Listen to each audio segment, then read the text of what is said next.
So here we are at the Fairbanks Centre, and I'm here with Keith. Yes. Yes, and Keith's here with Paul. Yep. Pretty sure that's how it works. I think so. And now this will come maybe as a surprise to you or maybe not, because folks know at home, I already have walked through and kind of sussed the place out, so I sort of know what's going to happen, but there are always surprises. But the surprise for you is I actually grew up here. Really? Not in the Fairbanks Centre, although we used to play here when this wasn't the Fairbanks Centre. It was just just sort of a wilderness. But yeah, just over the hill and down Michael Lane and around the corner on Waverly Road. This was my playground. This was my land, my kingdom when I was a kid. So it's cool to come back now. I have never been in here. My wife and I go walking on the trails all the time. I love the history. You know, we've taken a look and we'll go in with Richard later and walk through the canals. But I've never actually come into the Fairbanks Centre. So this is kind of exciting for me to sort of see what you guys have here in terms of exhibits and walking me through the history of this place, which is, I assume, what we're going to do. Absolutely. You're in for a treat, and you're going to learn a lot. Okay. In for a treat. I thought I was going to get a cookie here. But so this is... Maybe if you're really good. Nice. So I only have one move, folks, and this is going to be it. This is my swan move to the other side. Nice, flawless, seamless. Look, an exhibit. This is how Maritime Museums works. So what do we have here, Keith? And let's start taking us through this journey through time. Yeah. So this actually takes us back thousands of years. We're talking over 10,000 years to prehistoric times. That's when the ancestors of the Mi'kmaq first arrived in Nova Scotia. The main way that they got around was on water. In particular, rivers and lakes were like the superhighways of the early Mi'kmaq world. And one of these superhighways went from what we now know as roughly the area of Truro, like maybe a little bit west of that, right down to what we now know as Halifax. Right. And that system was the heart of a district called Shubenacadie, one of the 7 traditional districts of Mi'kmaq. Sorry, try that again. Let me get this right. Yeah? Go ahead. Shubenacadie. Shubenacadie? Yes. Okay, good. Yeah. Well, you're doing better right now than the first European arrivals did, because when they arrived, they saw, oh, there's this river system, there's this lake system that the Mi'kmaq have been using, and what do you call it? They said Shubenacadie. And these early arrivals were the French, and they were thinking, Shubenacadie? I see where this is going, so this is how we got Shubenacadie. Exactly. A bunch of French colonists who mispronounced. Well, from Mi'kmaq to French to English. Oh, to English. Yeah. Okay. So it's just 1,000-year-long game of telephone.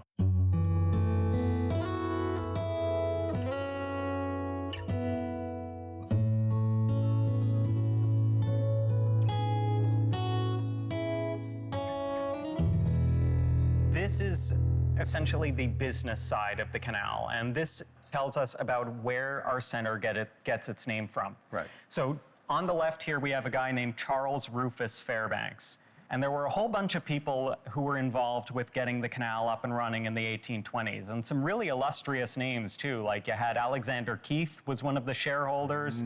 You had Samuel Kennard of Kennard Shipping Lines was one of the shareholders. These are the titans of Nova Scotian colonial industry and commerce at that time. Exactly. So it was a really exciting project. This was the golden age of canals, even over in Europe. Railroad technology was very much in its infancy, and nobody really thought it was going anywhere yet. So if you wanted to move a lot of goods quickly, you built a canal. So you're trying to sell people on this thing like canals, boys, canals, canals, canals. The future's canals. This is how we're going to move things. Not, you know, the trains are coming. It's a bad investment. It didn't last long. In the 1820s, you couldn't really see the... No. You couldn't really see the... train at the end of the tunnel coming down? Exactly. Yeah. 1861, they actually managed to finish the project. Charles Williams Fairbanks' design worked. Okay, cool. And they were able to get a lot of traffic going back and forth. And by all accounts, it was a pretty successful, functional canal. The only problem was it wasn't the golden age of canals anymore.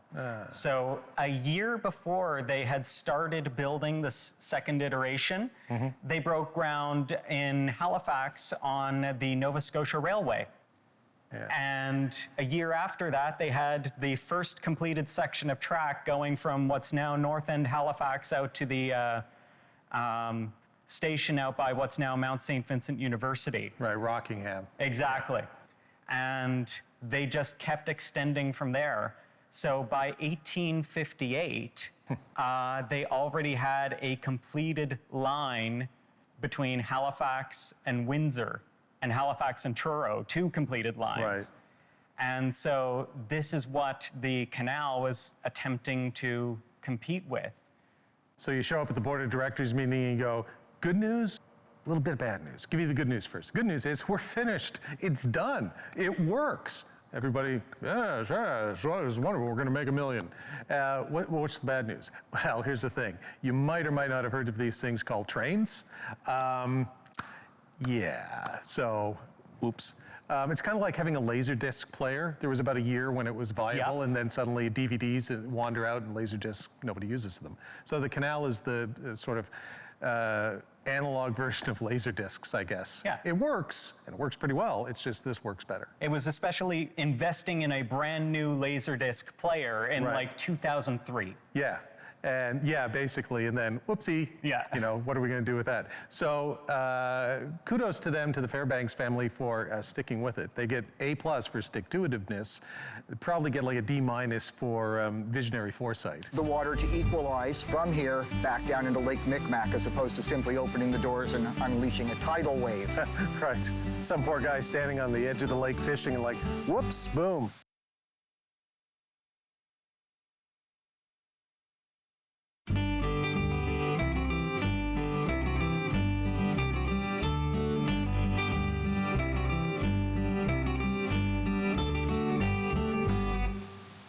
All right, so I'm here with Richard. We are now outside the building and we're down here. Now I'm gonna guess. I grew up around here. My best friend grew up on Locks Road, just over there. And you went to Michael Wallace School? I went to Michael Wallace School, and I am guessing that Locks Road was named after the locks. The locks, that's right. And there's 2 of them here leading up to the Fairbanks Center. This is Lock 2. Okay. And this is the first of 2 locks that was required to allow the steam tug Avery and its barges to negotiate the 12-foot elevation change between Lake Micmac and Lake Charles. So the weird thing is, well, it's not weird, it's to us it might be, but I think a lot of people don't understand, and we've talked a bit about the history of how it came about, but they weren't just bringing canoes. Now people kayak and canoe on the lakes and stuff. They were bringing steamships up, and so the whole idea was to create a trading route through Nova Scotia, right? Correct. The idea was that the steam tug Avery would take supplies and produce through the canal, following the original trading routes of the Mi'kmaq to port cities on the Bay of Fundy, Annapolis, Royal, Digby, Maitland, which was in the mid-1800s still a major shipbuilding port, even St. John, New Brunswick. Yeah, there were a lot of shipbuilding, like even Lower Selma, all those places along there, which are now either very small villages or gone. So, like if you were here, what would they do to make this work? Okay, well this is, as I say, Lock 2, what would happen is these 2 large wooden doors.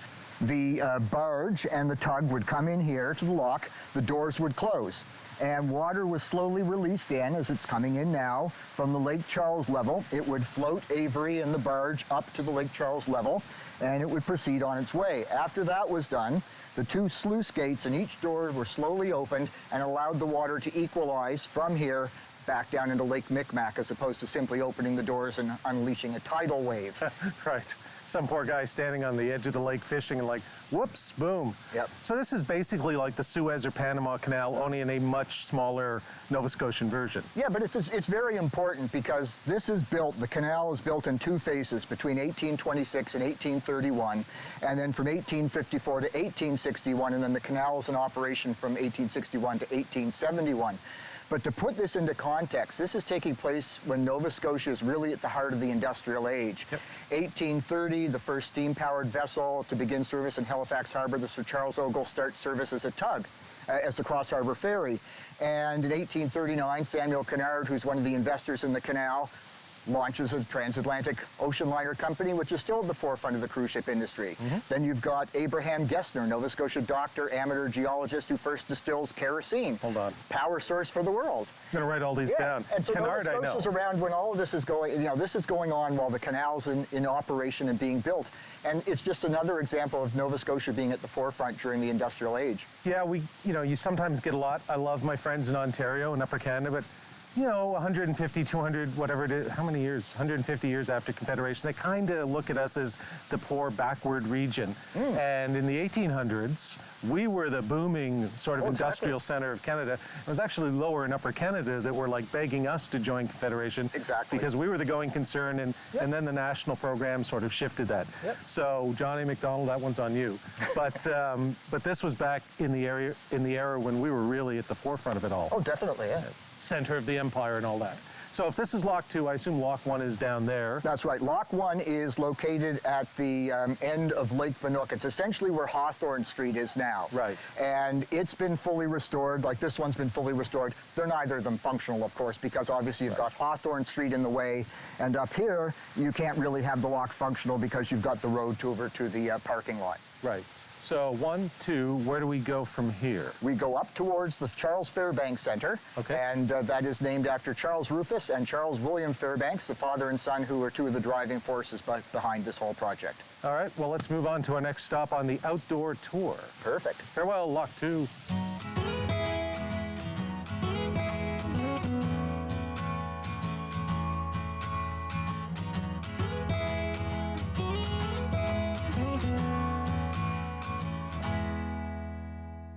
So we have stopped on our Magical Mystery Tour at the Canal Camp because I'm thirsty and I hear a rumor that if I could travel back in time, I could get a drink here. That's right. This was, believe it or not, a little community. And it was called the Canal Camp, and this is where some of the people that worked on the canal had their rough little homes. And it was begun back around 1820 because the first batch of work on the canal started around 1821. Then really in earnest starting in 1826, and there was, reputedly, a bit of a tavern here. Excellent. Indeed. I just like to think, when I was a kid walking through here, not knowing that any of this was here, they just cool little rock forts to play in or whatever. I can't remember if we actually took anything, but we probably did. You're always looking for arrowheads or something sort of exotic like that, but the truth is you probably would have found like a pipe or something. Well, exactly, yeah. Yeah, and we wouldn't have thought anything of it, but it would have been over 100 years old. Though, because it was used as a trade route with all sorts of trading posts, they have discovered thousands of Mi'kmaq artifacts, the arrowheads, cutlery, and even more importantly, the shells and beads known as wampum that were used for decoration, but they're also used for currency as well. Right, sort of trading and that exactly, sort of stuff. Okay. Well, I will come back later for a drink, and we will mosey. I'm pretty sure I wouldn't want to have whatever they were serving. Dandelion tea. Maybe. Yeah, no, totally not having dandelion tea. All right, on to the next stop. So this looks like something out of Game of Thrones, a little behind us, like a fort or something. It's not Winterfell. No, it's not Winterfell. So what are we looking at here? It's very imposing, actually. It's Lock 3, and it is the largest of the 3 locks within the HRM. And this is the second lock that was required to get the steam tug Avery and its barge up the 12-foot elevation change between Lake Micmac and Lake Charles. Right, so you can sort of see the canal comes along like this, and you're taking it from where we are now, and it would float itself up to the Lake Charles level. Continue on. And again, like Lock 2, the barge and the tug would go in, the doors would close, water was released in from the Lake Charles level from the holding pond, which was one of 2 man-made reservoirs along the canal. Right. She'd float up, proceed on her way, and then again, the sluice gates would be opened up to allow the water to gradually even out so that you don't get a tidal wave flooding along here. Right, because this would be a bad place to be standing if they sort of opened it up. Yeah, if you were fishing, you'd be swimming with them instead. Right, swimming with the fishes. Wait, that's a totally different movie. So, and it's very, the nice thing that we sort of haven't mentioned as we go along here is, besides it being very peaceful and serene, and I think we ran into a squirrel, I come walking here all the time with my wife and feed the squirrels, I take pictures of the squirrels. It's just a great place to come walking throughout the entire trail system. And it's not just walking, it's a lot of people on bikes as well. Right. Just up here behind the Fairbanks Center is the canoe and kayak rental as well, and that's perfect. People sort of rent, they just paddle all the way up the deep cut towards Lake Charles, and it's just a wonderful place to spend a day.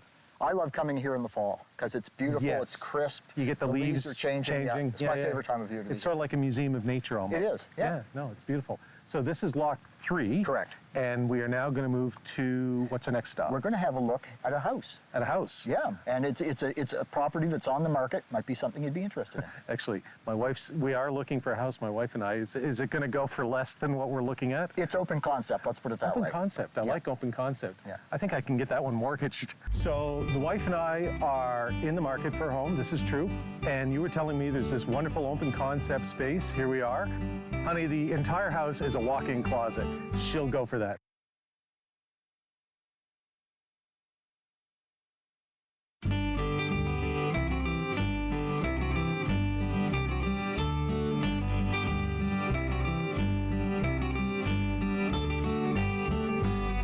So the wife and I are in the market for a home. This is true. And you were telling me there's this wonderful open concept space. Here we are. We're right here. Honey, this is the kitchen or the living room. Or the bedrooms. The bedrooms, Yeah. or all of them. All of the above, and the privy is somewhere back out there in the woods. So there's not an ensuite? No ensuite. Walk-in closet? The whole house is walk-in because there was essentially no front, just 3 walls and the thatched roof. Honey, the entire house is a walk-in closet. She'll go for that. Oh, yeah. I can sell that. So this is where one of the Navy's dwellings was, though, in all Exactly. seriousness, and I'm not buying it. And they had 2 families living here, Yes. you were telling me. Yeah, in 1985, they did a thorough excavation of this area. Again, St. Mary's University was involved, and they discovered that, yeah, there were 2 families living in essentially a very small space bordered by a couple of trees here. And these are the stone workers, the navvies from Ireland, and their families that were basically brought in to work on the most labor-intensive, time-consuming part of the whole project, which was called the Big Cut, Right. the Deep Cut. So 19th century condo, basically, Yep. or townhouse. And you were telling me, so would it have gone like this? 3 walls, boom, boom, boom. Yep, including this one right here. But no. No. Like really open concept. Because essentially you had to have some sort of source of heat for the winter, which is basically a fire pit of some kind. And with a thatched roof, well, you really can't have a completely enclosed fire. So you had to have one end of it open. So the fire would be out there maybe, and Yep. otherwise, the Exactly, whole yeah. place goes up in smoke. Yeah. So what was the deep cut that they were working on? The Deep Cut was the channel between the holding pond, the reservoir, and Lake Charles. And it was just basically a stream. And they had to shift thousands of tons of rock out of there with gunpowder, with rudimentary tools, and just good old-fashioned brute strength. Right. And it basically created a navigable passage that was deep enough so that Avery and its barge could get from the holding pond up into Lake Charles. And once you're into Lake Charles, it's pretty well plain sailing until you get to Portobello, which is where you get the next of the inclined plane marine railways. So wife, husband, kids, and then another family over here, sort of all growing up, and they were mostly Irish, you say? Yep, Irish and a few Scottish as well. And again, the notion is that you're actually even getting, in some cases, children being born in a dwelling like this because you're Wow. taking such a long period of time to work on the project. And I thought the market today was bad, but I can only imagine, trying to sell this. Well, I guess you'd be selling them in Ireland. This is true. And saying, come to the New World, and there's great opportunity, and there's these wonderful townhouses. It's almost like when the Vikings had Greenland. Exactly. Come to Greenland. Yep. It's not really green, folks. And of course, thatch is still being used in a lot of historic buildings in the UK, and having to be done about every 10 years. And of course, in this case, they're not going to be doing it every 10 years because it's just keeping you out of the elements a little bit. And you even get people like a Prime Minister of the United Kingdom, for instance, named Thatcher, and the names Exactly. come from what their ancestors did. Cooper, Yeah. Baker, Smith, same type of thing. My mother's maiden name is Underhill, and it's basically because the family lived under the hill. Yeah. So, With the hobbits. with the hobbits, yeah, exactly. This could almost be like a You know what? The hobbits had better homes than this. they actually had 4 walls. Yes, and nice doors. And a fireplace and all sorts of stuff. exactly. So, yeah. All right, so not buying. No. I appreciate you showing me the place, Oh. but I'm pretty sure I'd live here in an instant, but I'm pretty sure my wife is not going to go for the open concept. So this is the last stop on our magical mystery tour. That's right. And this, to me, is the bridge that I come walking on all the time. There's Indeed. Shuby Field, where I used to play baseball, actually. Yeah. But this is not the bridge on the River Kwai. This is the bridge to the Deep Cut. This And is what it's- we're looking at here. It's the Hart Bridge, and it's named after Bernie Hart, who was a longtime historian for the Canal Commission. And as I say, this is the Deep Cut, and this is the most time-consuming part of the whole process.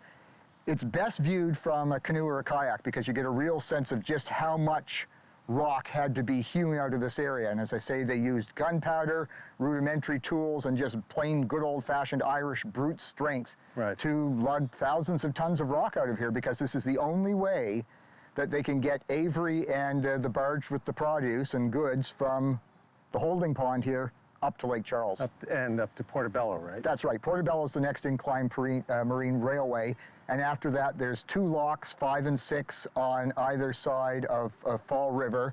And then there's a couple of more locks as you go into the Shubenacadie River before Enfield. And then there's another couple, 8 and 9, as you're heading up towards Elmsdale. Right, so quite a sophisticated system, It of is. which we're only really seeing part of it. That's right. Sort of the first part. And if you go walking, you can see the trail goes up on either side. And having walked this a lot, you can see the hills go down. Correct. So it's quite a sort of trench, a deep sort of trench there. And on this side, the trail goes up to the beach at Lake Charles. On this side, it goes up, and you can continue past the beach all the way along the left-hand side of Lake Charles. Right. And one of the things that the Canal Commission has done over the years is spend a lot of money on infrastructure. So, for example, Lake 5, there's been Lock 5 rather, there's been a lot of infrastructure work there to restore the lock. And again, there's little portage areas, there's parks, and every year, hundreds of people will basically do the entire canal. And sometimes they'll portage and they'll tent. If you catch the tide right at the mouth of the Shubenacadie River, it'll carry you all the way along to Maitland, so you don't run into trouble with the tidal bore. Oh, wow. Yeah.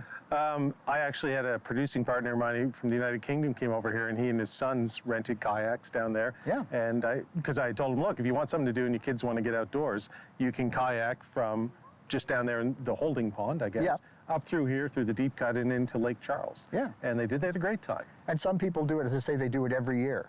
Yeah. And it's just an amazing thing to do, and it really gets you in touch with, the nature, because the Shubenacadie River it sort of ambles and winds its way through some beautiful countryside in Nova Scotia.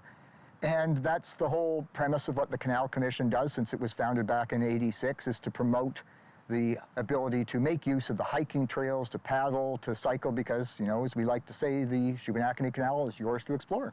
Yeah, no, it's funny, as my glasses fog up, because it's yours to explore in the humidity of late June in Nova Scotia. I thought it was the emotion. It is the emotion. It's the emotion of having to tell my wife we're moving into the Navy's hut. It's like, honey, I bought it. I'm sorry, it was like $800,000. Seemed like a good deal. But you sort of realize that the canal itself was a failure as a commercial venture. Exactly, yeah. But and this is no solace to them and the investors, but what they built and what they started lives on a different generation, our generation, and generations to come, can use in an entirely different way, a recreational way. Exactly, yeah. But also discover something of our history. I'm sure there's folks who have Irish ancestry who could come here and could probably say, yeah, that might have been my parents' hut, sort of, or not my parents. Those would be really old folks, but my great-great-grandparents or something like that. Yeah, and it's also intricately woven into the fabric of the Mi'kmaq as well. That's right. Because this is their main trading route from Halifax to the bands and to the communities on the Bay of Fundy. And again, that's what the Canal Commission does. It takes inspiration from the Mi'kmaq, using this as a traditional waterway. It's a river of dreams.